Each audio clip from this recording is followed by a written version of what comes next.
Bueno, muchísimas gracias por la invitación para dar esta keynote sobre el futuro de Internet o Internet hacia dónde va.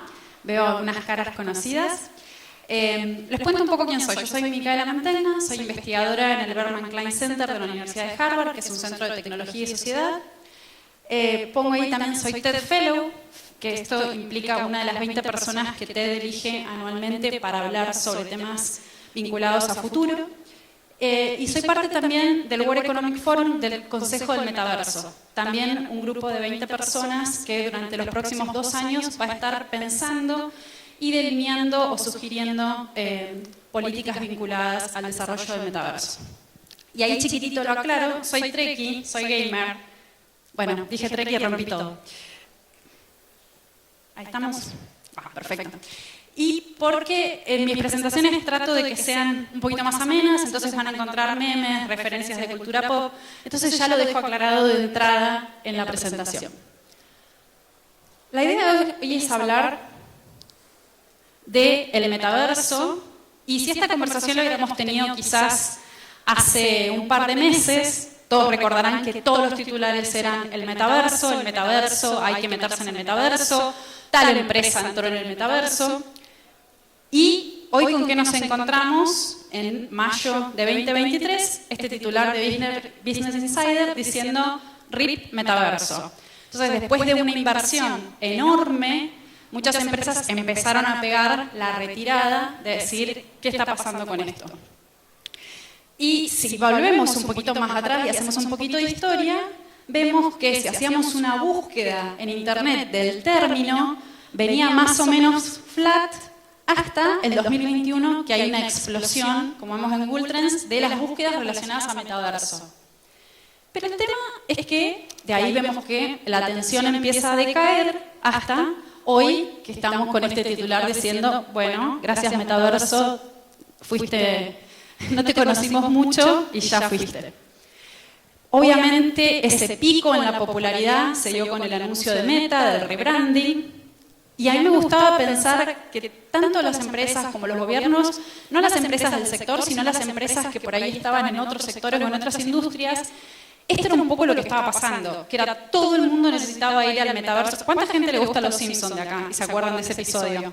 Ese episodio es un clásico, Homero prácticamente hablando del Internet, y un poco era lo que pasaba con el metaverso, ¿no? Que era, todo el mundo está haciendo plata con el metaverso, menos nosotros, nos tenemos que apurar. Y así fue como vimos que la mayoría de las marcas, desde Nike, Budweiser, marcas de lujo como Gucci, que uno hubiera pensado, ¿qué tiene que ver Gucci con videojuegos y el metaverso? Y sin embargo, ahí estaban.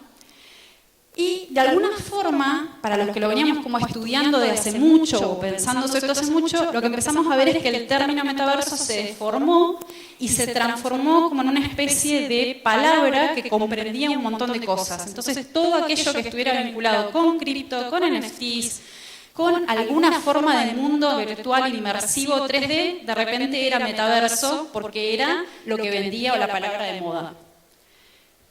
Pero la pregunta que nos hacemos los que seguimos investigando esto es, cuando dicen que el metaverso está muerto, ¿está de verdad muerto? Y sobre todo, ¿cuál es el metaverso que está muerto? Porque también si hacemos un poco de historia para atrás, el metaverso en realidad tiene 30 años, está gozando de buena salud desde hace 30 años.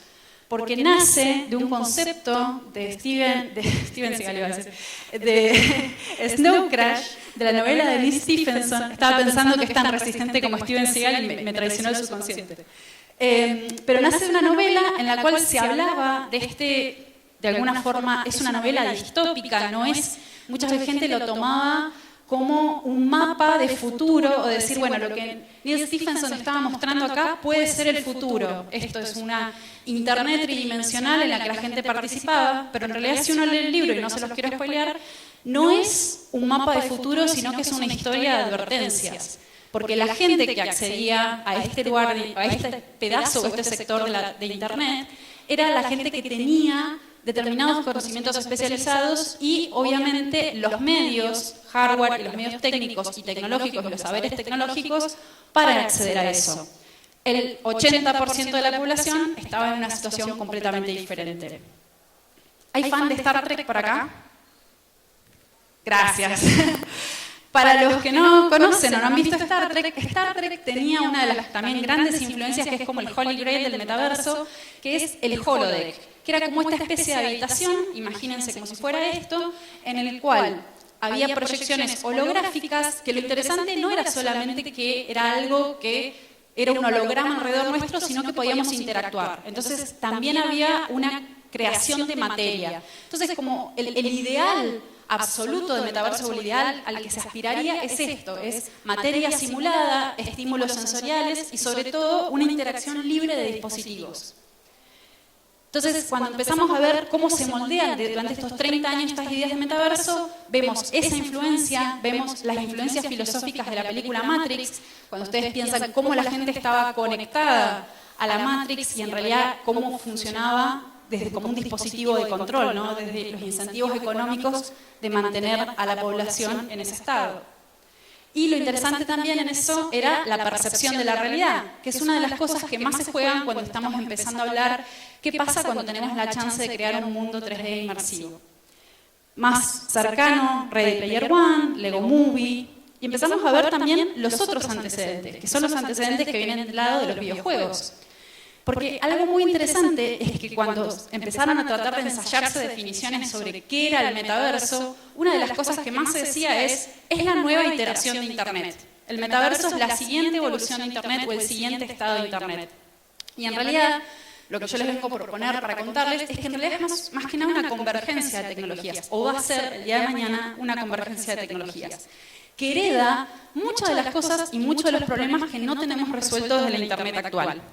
Y por otro lado, trae mucho bagaje o muchas cosas del lado de los videojuegos. Entonces, otra vez, cuando dicen el metaverso está muerto, están hablando de un sector de las inversiones, porque por otro lado, la gente que venía trabajando en desarrollar mundos virtuales o, por ejemplo, Epic Games trabajando en prototipos de metaverso, porque Fortnite de alguna forma, conocen Fortnite, jugar o tengan hijos que jueguen Fortnite, es un proto-metaverso. Entonces, son mundos virtuales o mundos inmersivos, porque también está la discusión si el metaverso va a ser en realidad aumentada o realidad virtual, o sea, cuál es el límite de ese cambio. Pero la idea es que son lugares participatorios, multitudinarios y que permiten interacciones en tiempo real en espacios donde si yo me voy y vuelvo, el espacio sigue existiendo y sigue interactuando. O sea, no le puedo poner pausa al metaverso. Entonces, desde ese lugar, vemos que la corriente que venía trabajando desde videojuegos o la gente que venía desarrollando estos prototipos de metaverso siguen existiendo. Entonces, digamos, rótulo de que el metaverso está muerto viene desde un lado, desde una concepción. Ejemplos tenemos un montón y lo interesante del caso de Fortnite es que si ustedes empiezan a ver, nos empezamos a preguntar si Fortnite es un juego, es una plataforma o es algo más. Porque empieza siendo un juego y de hecho es lo que dice Tim Sweeney cuando le preguntan ¿qué es Fortnite? Y dice, bueno, pregúntame el año que viene. ¿Sí? Fortnite por ahora sigue siendo un juego, pero la idea es que empieza a tomar roles sociales que son propios de las plataformas.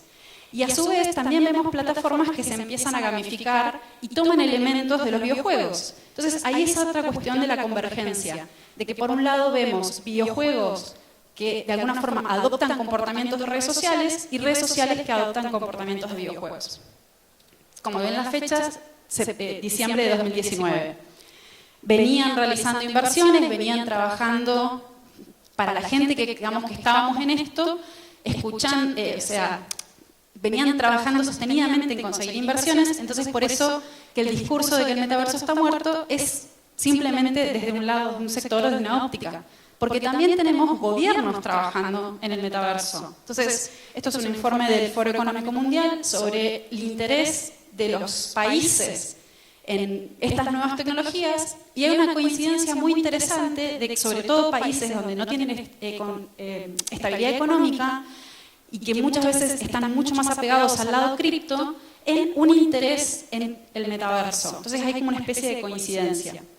Y por otro lado, vamos a pasar rapidito porque por la cuestión del tiempo, así poder tener preguntas, tenemos países como Corea del Sur con una inversión fuertísima estatal para desarrollar un metaverso público, lo cual es muy interesante de pensar estos posibles servicios a los ciudadanos y también espacios turísticos.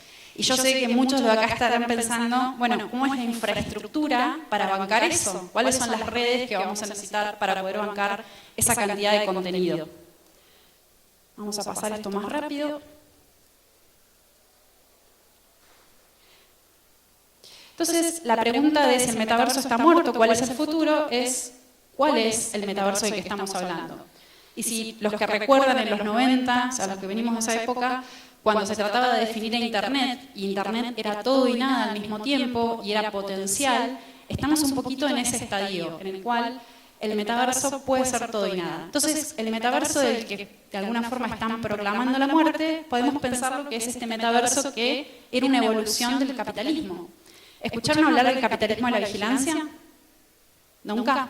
Bueno, es una doctrina, por decirlo de alguna forma, de que esta nueva evolución del capitalismo, hoy cuando escuchaban el panel anterior que hablaban sobre los datos, es la nueva evolución o el nuevo capitalismo está destinado a la explotación de datos. Y esto viene muy conectado con la otra cosa que les venía a hablar hoy, que es el tema de inteligencia artificial.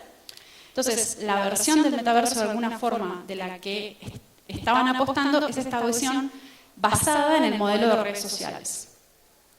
Pero nos encontramos con que si uno le pregunta a la gente de Web3 o a la gente de cripto qué es el metaverso, tienen una concepción completamente diferente y que tiene que ver con economías descentralizadas, ¿sí? Entonces, la definición que vamos a tener va a depender si es público, privado, si le preguntamos a la gente de Web3 o si le preguntamos a la gente que viene por el lado de plataformas. Entonces, si tenemos que definir de alguna forma el metaverso, para mí la mejor forma de explicarlo es que primero es algo en progreso, no es algo que esté todavía seteado, que todavía no existe, y que es una convergencia de tecnologías, de fenómenos sociales y de realidades. No solo por lo que hablamos de contenido e infraestructura, sino porque también lo que estamos viendo es, y acá se los quería mostrar, es que el metaverso es mucho más que simplemente pasar de un Internet flat o 2D a un Internet 3D. Sino que lo que estamos viendo es lo que a mí me gusta llamar el gradiente de los sentidos, porque pasamos de lo que nosotros podemos percibir en la realidad tangible a, ¿escucharon hablar de realidad aumentada, realidad mixta, realidad virtual? Bueno, la diferencia en esto podemos plantearlo como distintos estadios o distintos grados. Y si bien tienen definiciones diferentes, el tema es que nosotros en la práctica no es que ahora estamos en realidad virtual, ahora estamos en realidad aumentada, sino que determinados sentidos se van ocluyendo. Entonces, por ejemplo, cuando me pongo un casco de realidad virtual, probablemente tapa mi visión, pero puedo seguir escuchando sonido. Entonces, ese otro dispositivo que necesito va reemplazando y creando una realidad artificial. Entonces, de repente tengo una visual artificial, sonidos artificiales, pero en el medio, hasta llegar a ese extremo, tenemos dispositivos de realidad aumentada, en el cual determinadas capas de información se pueden agregar a lo que yo estoy viendo. Si vieron, por ejemplo, el juego de Pokémon GO, en el cual con un teléfono yo podía sobreimprimir cosas, ver cosas donde no estaban, eso es una linda explicación de realidad aumentada. Y es algo que también se utiliza mucho, por ejemplo, como museos, como para brindar capas extra de información. Entonces, el metaverso hoy podemos pensarlo como que es esta convergencia, pero que es como un artefacto cultural complejo, porque por un lado tenemos tecnologías, porque es blockchain, es tecnologías de Internet, es inteligencia artificial, es redes 5G, pero después tenemos que pensar también de que son convergencias de fenómenos sociales que vienen de los videojuegos, formas de usar Internet que vienen de las redes sociales, espectros de la realidad, porque quizás el metaverso sea en VR, quizás sea en realidad aumentada o quizás sea algo en el medio. Y también son convergencia de experiencias humanas, porque también una de las cosas que se estaba hablando era como del metaverso industrial o del metaverso de educación. Entonces, la idea de este plurilugar es que podamos comprar, podamos educarnos, podamos entretenernos, ir a un concierto, etcétera.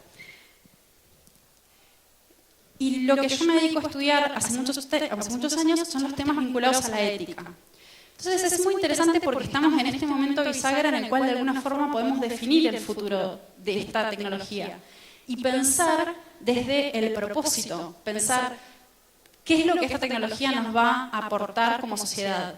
Y estamos viendo un momento en el cual Internet está siendo muy castigada. O sea, yo vengo de los 90, que el discurso era completamente otro. Era Internet abría las puertas de la educación, Internet abría la democratización del acceso al conocimiento. Y hoy vemos que del lado de las plataformas y el discurso se extiende a Internet, hay una cuestión de muchas veces satanizar el efecto que tiene Internet sobre las sociedades, del aislamiento, de la afectación de la democracia.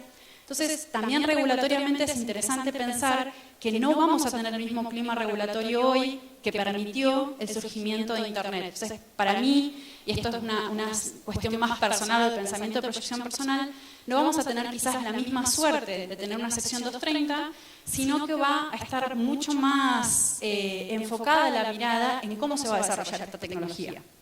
Entonces va a ser interesante que no solo se va a pensar desde el lado de los impactos sociales, sino también que nos van a preguntar, probablemente nos van a interrogar cómo esta tecnología va a impactar en la sustentabilidad, porque sabemos de la consumición energética del blockchain que no es menor.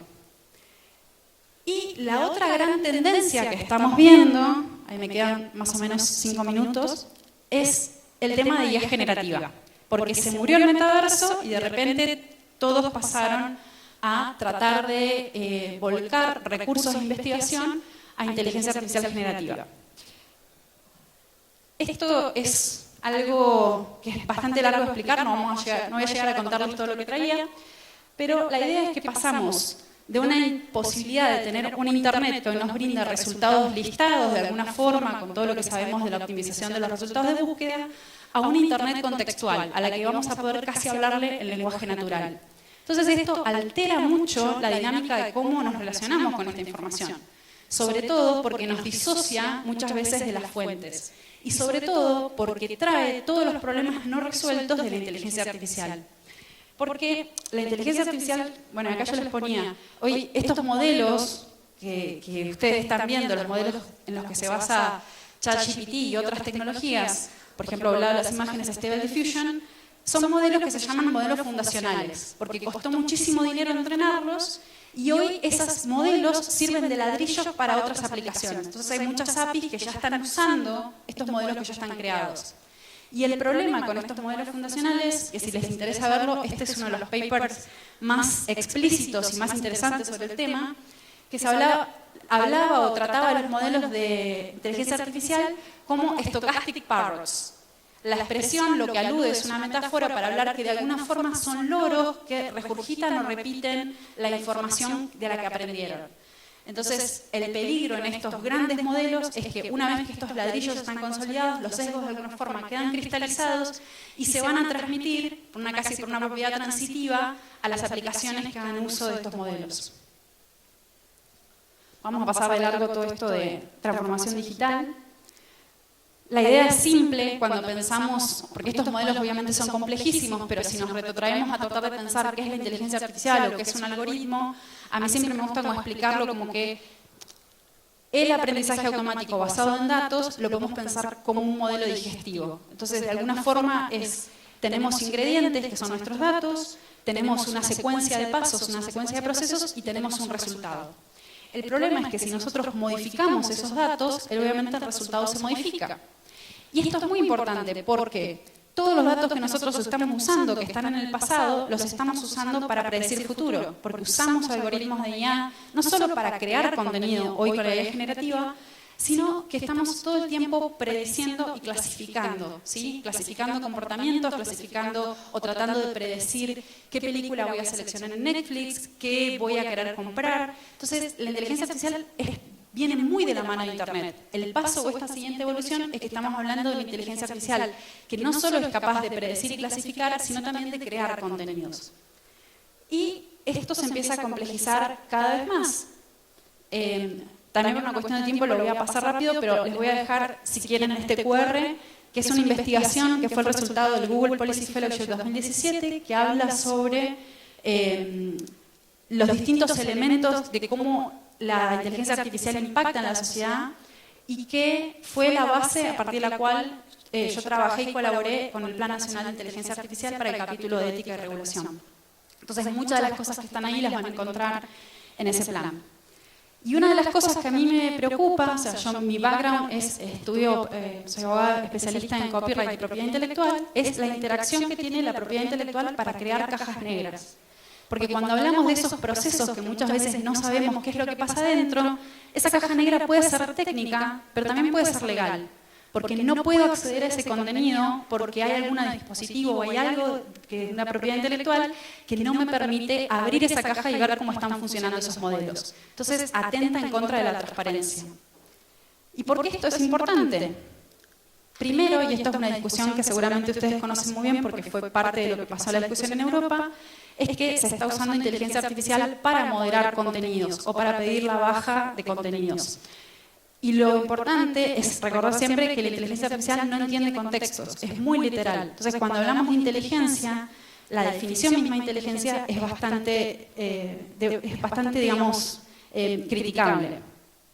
Y segundo, que cuando estamos hablando de propiedad intelectual, en lugares donde hay propiedad intelectual sobre bases de datos, eso determina que esos ingredientes que nosotros íbamos a buscar en la receta no los tengamos disponibles, o no los podamos licenciar, o tengamos algo que nos impide ese acceso.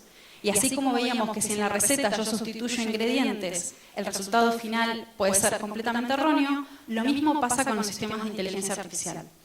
Entonces, todo esto que parece como súper sencillo, se traduce en que esto, por ejemplo, yo trabajé como colaboradora externa, investigadora para OpenAI en DALL-E, el modelo en marzo del año pasado, antes de que saliera públicamente para uso de todos.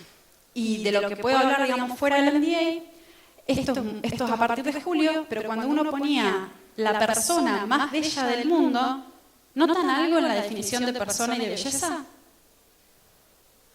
Mujer. O sea, la definición son todas mujeres y todas rubias y caucásicas, ¿sí? Entonces, esto tiene que ver con los ingredientes con los que construimos estos modelos. Y si le preguntamos al sistema persona rica y persona pobre, la idea que estos sistemas tienen, sin querer antropomorfizarlo, pero tratando de explicarlo, la imagen o el mapa conceptual que crean tiene todos estos sesgos de alguna forma innatos y construidos. Entonces, cuando ustedes se acuerdan en el 90 que pensaban la inteligencia artificial va a venir a conquistar al mundo y nos va a matar a todos, en realidad el verdadero peligro está cuando la inteligencia artificial se equivoca y nosotros seguimos pensando que es inteligente. O en los trabajos que están siendo reemplazados. La semana pasada, no, hace 2 semanas, hablé en la Feria del Libro para la Asociación de Dibujantes. Yo esto hace muchos años que vengo investigando, muchos años que venía levantando las banderas y advirtiendo lo que estaba pasando, y la respuesta era, la IA nunca va a reemplazar la creatividad humana. Y ahora estábamos sentados en la charla y el presidente de la Asociación de Dibujantes dice, hace 4 meses salimos desesperados a ver qué hacemos con esto. Porque estamos viendo gente que hoy está perdiendo el trabajo, dibujantes que hoy están perdiendo el trabajo. Dibujantes, traductores, ustedes están haciendo la huelga de guionistas, porque la IA puede crear contenido. Entonces, ¿cuál es el valor o la diferencia con el contenido que puede ser creado por un humano? Vigilancia, control, y también el trabajo invisible, porque detrás de estos algoritmos hay personas que están haciendo los algoritmos funcionar. Entonces, cuando ustedes se suben a un Uber y ese chofer tuvo que validar su identidad, muchas veces los algoritmos, y esta es otra cuestión, se les adjudica, o a los sistemas de IA se les adjudica a ser inteligentes, pero tienen fallas, o sea, no son robustos, porque lo que nos dan es una probabilidad estadística de certeza.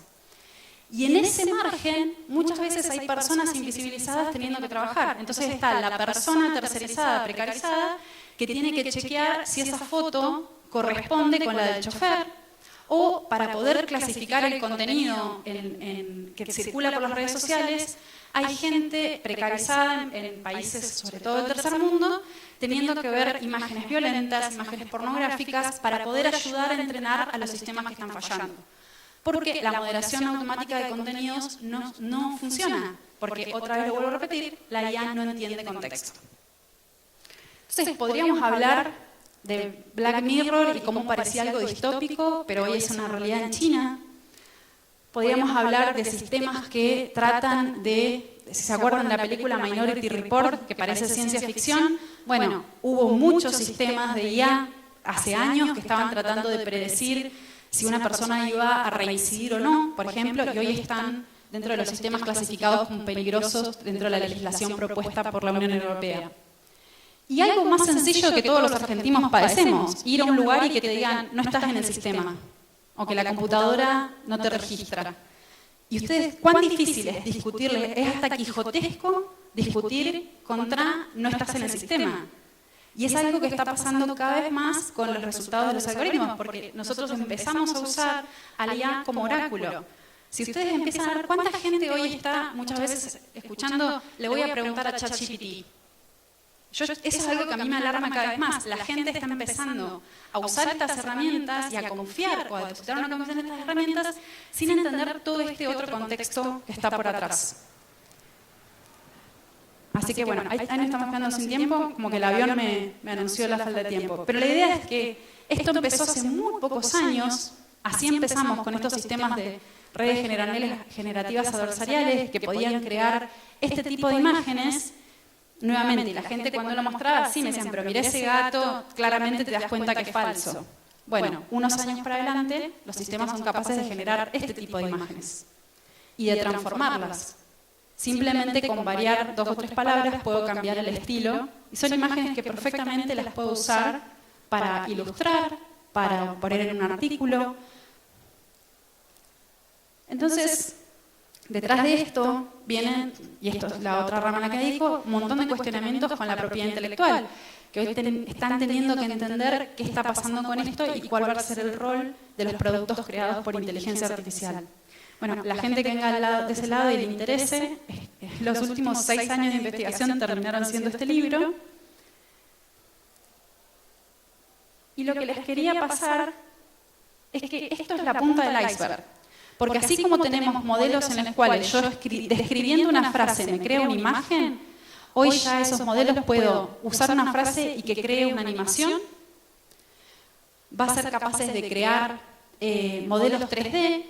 Y es por eso que, esto lo vamos a pasar también rápido, la IA generativa, y acá es donde les quería unir las dos tendencias, es una de las pilares fundamentales del futuro metaverso. Porque el metaverso va a necesitar contenido y ese contenido lo vamos a generar a través de IA. Porque son espacios enormes que van a necesitar contenido dinámico generándose permanentemente y ahí es donde empezamos a ver esta cuestión de los riesgos y las oportunidades del futuro de Internet. Y es donde se van a cruzar estas dos vertientes. La idea, como con toda tecnología que no es ni buena ni mala, ni neutra, es empezar a trazar el eje de los posibles riesgos, los posibles peligros, los posibles beneficios y pensar a quién esta tecnología va a perjudicar y a quién va a beneficiar. Sobre todo pensando, como les decía, que no estamos en el mismo ecosistema regulatorio de los años 90 y que los ojos están mucho más afilados en relación a lo que fue el Internet y a lo que es hoy. Entonces, la idea, por un lado, es pensar que Internet creció de una forma que en muchas cosas hoy sentimos que ha perjudicado a la sociedad y que tenemos hoy la chance de repensar esos modelos y que hacerla de nuevo. Así que ya arruinamos un Internet, la idea es que no arruinemos el metaverso. Muchas gracias.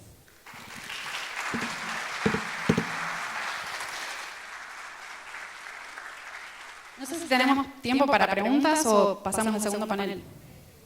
3 preguntitas. Allá al fondo.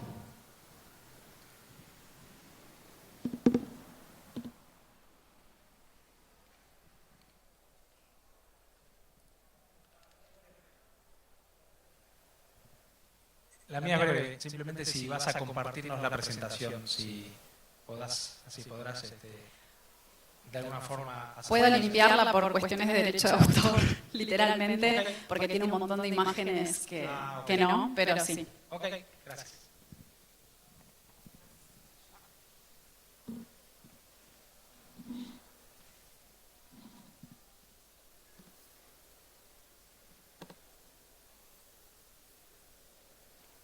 Hola. Hola. Si la inteligencia artificial ahora es generativa, ¿cuál es el límite que no puede pasar o que no puede hacer que sí podemos los humanos?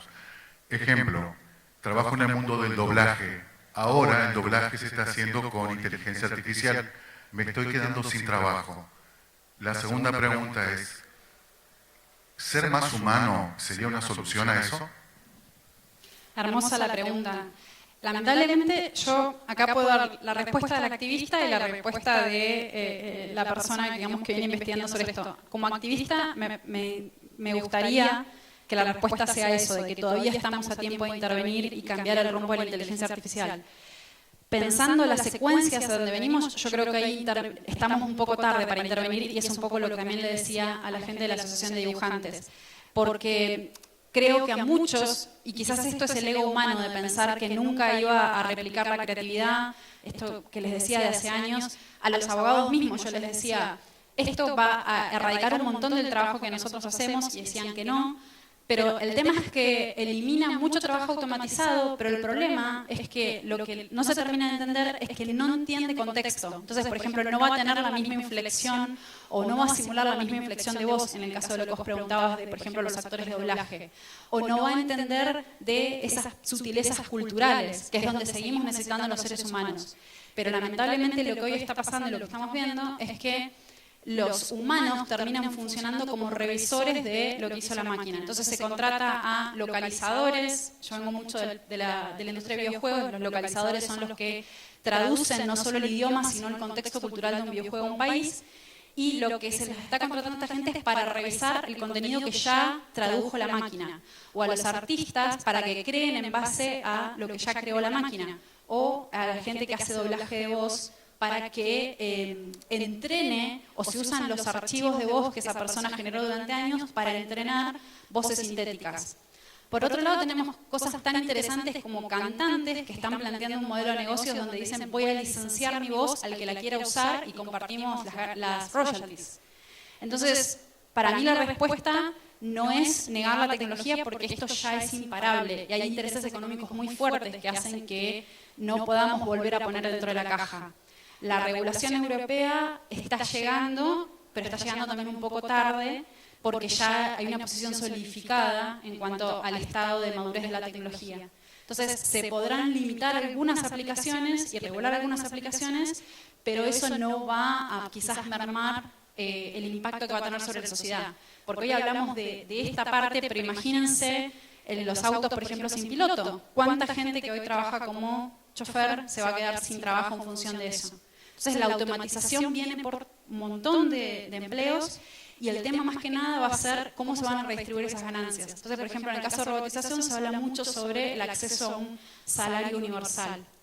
Entonces es interesante pensar esta coyuntura, es decir, quizás desde un lado más activista pueda dar lugar a un mundo más igual, mucho más equitativo, o podamos terminar en una pesadilla súper distópica donde se agravan aún más las brechas de desigualdad. Hola, bueno, Micaela, buenas tardes. Matías, mi nombre. A ver, yo te voy a llevar un poco a una reflexión, en realidad me interesa tu opinión, sobre una mirada muy distópica, por ejemplo, Yuval Harari, que es como el filósofo que todo el mundo hoy está escuchando y siguiendo con estos temas de inteligencia artificial. Él suele hablar, él y Elon Musk, mucho del riesgo y la posibilidad inclusive del fin de la civilización. Lo ponen en esos términos, lo cual a mí me llama mucho la atención. Partiendo de la base de que, a ver, cuando apareció el ChatGPT creo que fue como el producto, el gran producto disruptor, digamos. Previo a todo eso, en lo personal yo lo venía siguiendo a Yuval Harari, y la verdad que me llamaba mucho la atención y lo veía como algo muy alejado. Y a partir de la aparición de estas nuevas herramientas, que la verdad me han impactado muchísimo, empecé a entender y a ver más esa posibilidad. Entonces, por ahí para las personas que estamos fuera de ese mundo y que somos como consumidores, nos cuesta mucho imaginar que eso pudiera llegar a pasar. Pero de nuevo, me llama mucho la atención que personas a las que por lo menos yo le deposito mucha autoridad y confianza, Elon Musk y Yuval Harari, lo mencionen constantemente como una posibilidad. Entonces, como vos estás muy metida en este mundo, me interesa tener tu opinión al respecto. Bueno, voy a hacer un disclosure. Yo personalmente no pienso que Elon Musk sea inteligente, no pienso que sea un buen tecnólogo. De hecho, tuve la oportunidad de verlo cuando yo estaba dando la charla TED del año pasado. Fue el día que él anunció la adquisición de Twitter y la presentó en el escenario al día siguiente de que hablamos. Y lo que voy a decir, por ejemplo, sobre esa carta es que llega tarde y aparte es un poco hipócrita. Primero se basa en una visión de los riesgos que tiene que ver con el long-termism, ¿sí? La fundación que avala esa carta que circuló tanto es una fundación que está pensando en la inteligencia artificial, esto desde los peligros existenciales. Y citan ese paper que yo les mostré de Stochastic Parrots. Si ustedes leen la carta, es un paper que cita, que es un paper que fue escrito coincidentemente por mujeres, muchos años antes. Y estas científicas tuvieron que salir a explicar que en el paper lo que ellas querían decir era justamente el mensaje contrario, que la inteligencia artificial puede simular ser muy inteligente, pero que falla en cosas muy graves, y que los riesgos tienen que ver con esto, con el desempleo, con temas de contexto, con el tema de agravar la discriminación, o de agravar el disenso social, o de la desinformación, pero no con el robot que nos viene a conquistar.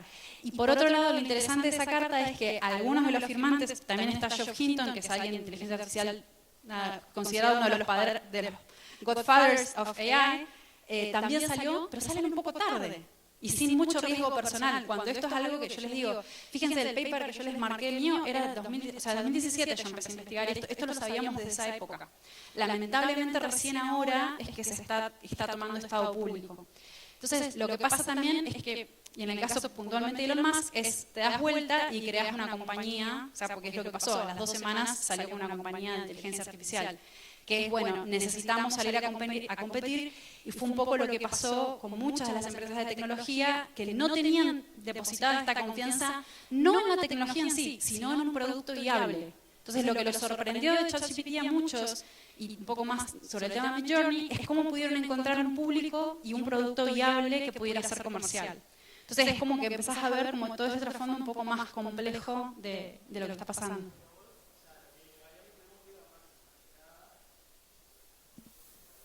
Hola, ahí está. Sí, pero mi pregunta más que nada iba hacia tu opinión, si realmente ves la posibilidad de la existencia de ese riesgo. De nuevo, plantear la cuestión en el fin de la civilización me parece muy fuerte. Elon Musk, yo lo tomo de nuevo a Yuval Harari, también lo escuché a él hablar de lo mismo. Y bueno, a ver, yo te puedo decir desde mi lado mi preocupación. Soy un consumidor, te vuelvo a decir, el ChatGPT a mí me impresionó, bueno, todas estas herramientas de generación de imágenes y demás también. Y pero digo, bueno, puede ser que hayan personas que están metidas en el mundo científico, que estén viendo algo que el común de las personas no lo estamos viendo. Entonces, más que nada me iba para ese lado, si vos observabas algo que nos pueda llevar a pensar de que sí es posible el fin de la civilización como lo plantean ellos, digamos. Es que depende cómo defines el fin de la civilización, porque para mí no es el Terminator, es lo que decía él, de la cantidad de gente que hoy se va a terminar cayendo de la brecha de pobreza, o la gente que ya está padeciendo esta tecnología porque está teniendo que tener trabajos precarizados viendo imágenes de pornografía o de violencia. Entonces, para mí es esto, es el algoritmo funcionando como jefe, cuya performance, el trabajador de Amazon, está siendo evaluada por ese algoritmo. Entonces, para mí, antes de llegar a ese escenario de extinción del que hablan, o de la superinteligencia que se escapa del laboratorio, está tapando los riesgos más concretos y esenciales de lo que está pasando ahora. Un poco esa es mi visión. No quiero tomarle más espacio a los próximos expositores, así que bueno, muchas gracias.